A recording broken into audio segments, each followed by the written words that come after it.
To create a circular pattern, we first need to define the axis of rotation.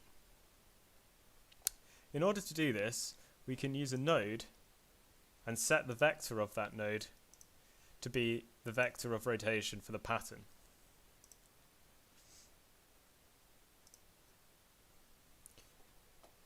In order to create the patterned object, we first want to select the objects we want to pattern, in this case all of the flow paths and all of the models.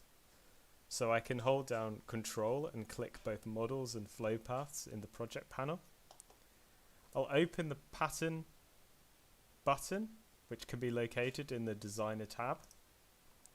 And this will automatically input the selected objects into the Objects field. The pattern type is circular, which is correct. So all I need to do is select the rotational axis field, click on my node that acts as my axis, and this will create a series of previewed patterns.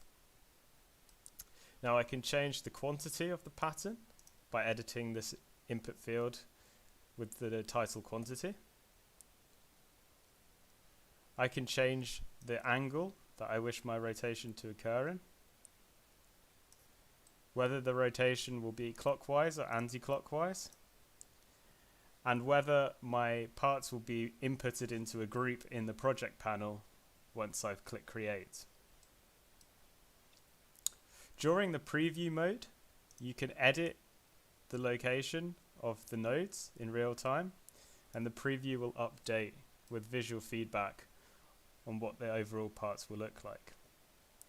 Once I'm happy with my design, I can create the final design by pressing the Create button.